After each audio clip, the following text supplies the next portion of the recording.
Sign guy here. I caught up with the one and only Slam Shady. Hey, sign guy.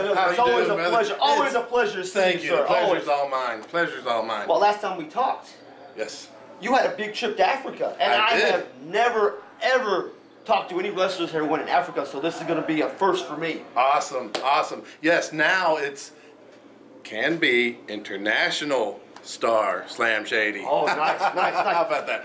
So whereabouts in Africa? Nigeria. Nigeria. Yeah, I was up in Nigeria, which is middle ways up on the west coast. Nice, as nice as it can be.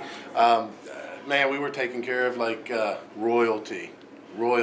They love wrestling there, especially Americans.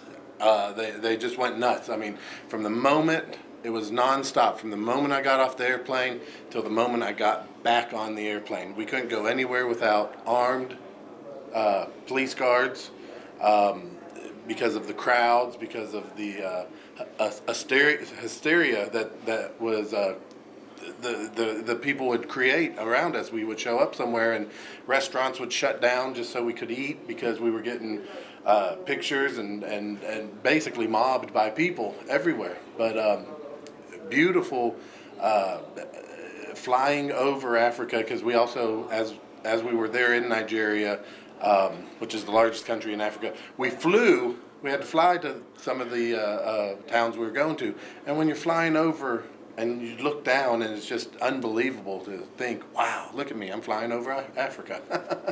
So how many matches do you think you did over there while you were there? Oh gosh, I did 1, 2, 3, 4, 5. I did 5 matches over there. Yeah. How long were you over there for? 3 weeks. 3 weeks. 3 weeks, yeah. Nice. So you got time to actually go a little sightseeing here and there. A little bit, but not really. We were so busy. Every day it was a TV interview, a radio interview. Sometimes you go from one TV station to another TV station. There were so many TV stations in Africa or in Nigeria. There were so many. We would go from one place to the other, and traffic is a nightmare. You think traffic is bad wherever you are. You think your traffic is bad? It's nothing compared to Africa. We actually spent more time driving down the wrong side of the road to get through the traffic. The first time we did it, I almost had a hard time. I was like, what are we doing? And we were on a big bus, and the guy just beeps his horn, and just drives straight through the oncoming traffic. But trips that would normally take you 45 minutes, wherever you're at, 3 hours in Africa, because there's just so many people, it's so congested. But it was great. It was nice to see. We did, like I said, through traveling over, we did get to see some stuff that you would never ever see. So it was really, really an amazing experience. So what did you eat while you were over there? Did you try any of the African cuisine? I did try some of it, and I did not like it. Did not like it at all. What did you try? I had, you know what? I don't remember what the 2 dishes were actually called. They just called them soup to me. Okay. But one had a lot of fish, real fishy fish, and you get this. They call it bread. It's actually, they pronounce it as fufu. Okay. But it's a bread, and but it's almost like it's just a dough. Okay. And you take that dough and you kind of smush it around, and you pick up a lot of eating with your fingers. Okay. African food. But and the other one was again soup, and it was more of a mango, which I thought was odd, but it's mango fruity kind of soup, and didn't like it too much. African spices and everything were odd to my palate, but otherwise the fufu was an interesting experience. Their version of bread. Funny story, sign guy. Okay. Funny story. They take us around. They have chicken everywhere. Okay. They have chicken everywhere, and restaurants, fast food places that just serve chicken, but it's mostly just legs and thighs, and it's like, what kind of chickens do you have here with only legs and thighs? Where's all the breasts and the wings too? But anyways, and it's always roasted or roasted chicken. So we get on the bus, and the guys with us, they're all excited, and they're like, "Oh, guys, we have special treat for you today. Special treat. We're going to give you American chicken. We're going to the best American chicken place in all of Africa. We promise you American chicken." And I'm thinking, what in the world is American chicken?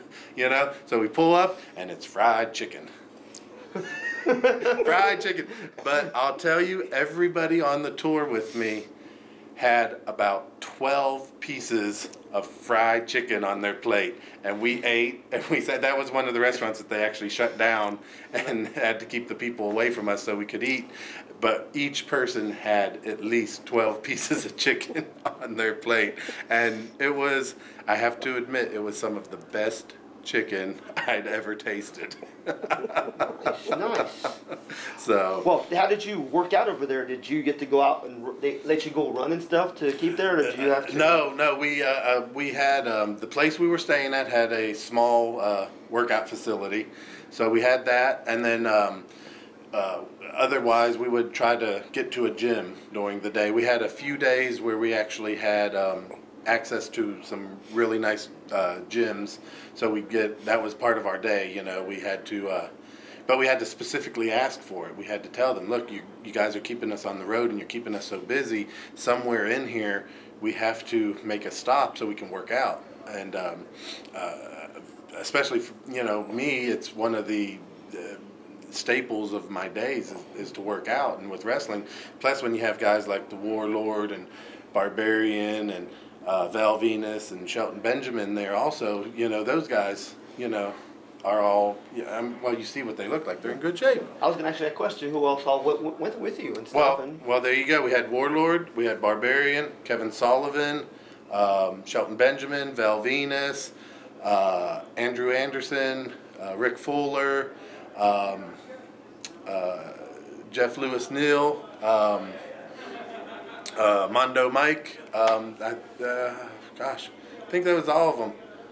And that was pretty much the whole crew. We did have some local Nigerian wrestlers that we invited to the show. Yes, we did. And the champion over there is a Nigerian guy, Ultimate Commander, which me and him became really, really good friends, and actually ended up tagging. Me and Ultimate Commander tagged in all of the main events over there against Shelton and Val Venus. Oh, nice. So it was nice because some of the Americans came over and they kind of tried to take advantage of Commander in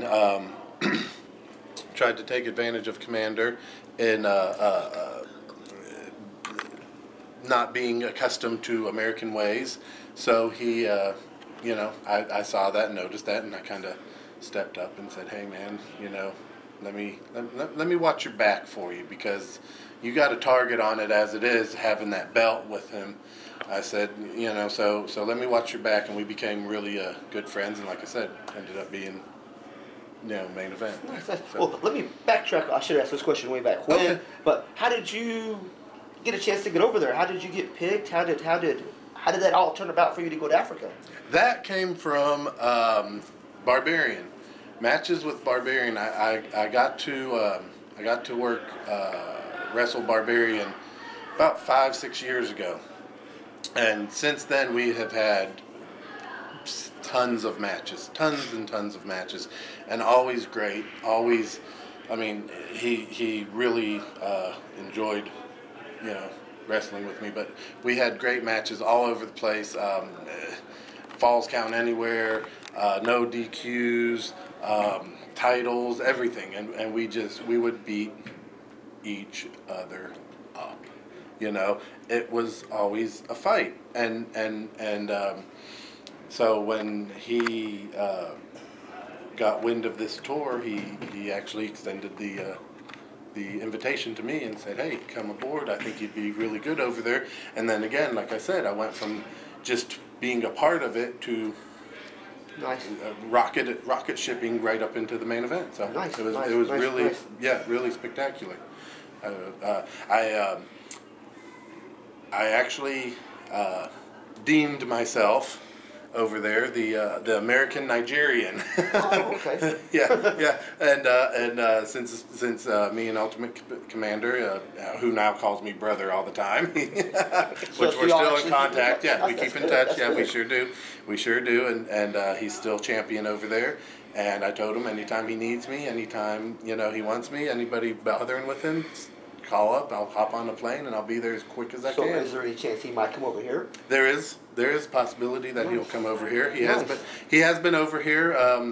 He was over here a couple times. That was before I actually met him. Okay. And everything. But he's looking to come back. Nice. Also. So nice. Yeah. It was an extremely great experience, and I was just honored to be able to go on it and be over there and have some stories to tell now. Oh yeah, it's nice. I enjoy it.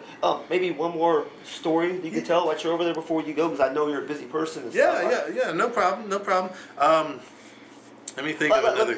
Yes, go ahead. How about the very last night you were there? Tell us that story. It's got to be a sentimental one or something. Here's a great story. This kind of shows the dangerous situations you can get into in foreign countries and whatnot. One of our shows actually got canceled. We were supposed to wrestle in Abuja, which is the capital of Nigeria. Abuja is known, unfortunately, for having a lot of bombings. So we wake up the morning of the show. We get there a week before. We're at the hotel. That was one of the, I think it was a 2-hour plane trip. So it's big area to cover. But anyways, we wake up the morning of the show. Everybody goes and gets a workout in. We're getting ready for as we're working out, we start hearing these news reports of a bombing, and we were like, "What? Really?" They have our hotel on lockdown, and come to find out, someone had bombed the what was it? The UN building or the American embassy? I can't remember. You can actually Google it, bombing in Africa, and it will come up. Okay. And I believe it was the American embassy it was the UN building. Yeah. Yes, it was the UN building. They bombed, blew up like an entire wing. If I'm not mistaken, there was death and injuries and everything. The president of Nigeria was going to be at that show. It was kind of the pinnacle of the tour, and it had to be canceled because that was right like 2 blocks from where the arena was, and the president of Nigeria actually canceled the show. Yeah, but now to go to a sentimental side of it, we're kind of worried, now because we're in Abuja, we have to get back to Lagos, and then we're all going home from Lagos. But now we have this bombing that happens. So, of course, everybody's calling loved ones and whatnot. But so we all get back to Lagos, and we're all kind of hanging out together, waiting to figure out what we're going to do, because some of the flights were suspended just because of the bombing. Mm-hmm.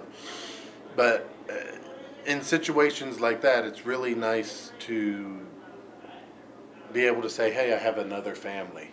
The boys, the brothers, really are. And so we sit together and we have a good time, and some of them I had just met. A lot of them I knew, but some of them I just met. And we just sat and traded stories, watched some TV, and waited to figure out what we were going to do next. But gosh, I wish there is. Oh gosh, there's so many different stories to go with. We'd have to do a whole nother interview on stories. Trust me, I plan to catch up with you again and do another one. Oh, I would love it. Yeah, I would love it. I would absolutely love it. I always enjoy it when you're here. I always enjoy running into you, and we have to make it more than just running into. Yes. We have to make it a plan. We have to be more together about it. That'll be perfect. I didn't know you're going to be here. It's a pleasure seeing you. Oh, sorry, guy. It's always a pleasure. Ladies and gentlemen, to see you. The one and only Slam Shady. Thank you so much.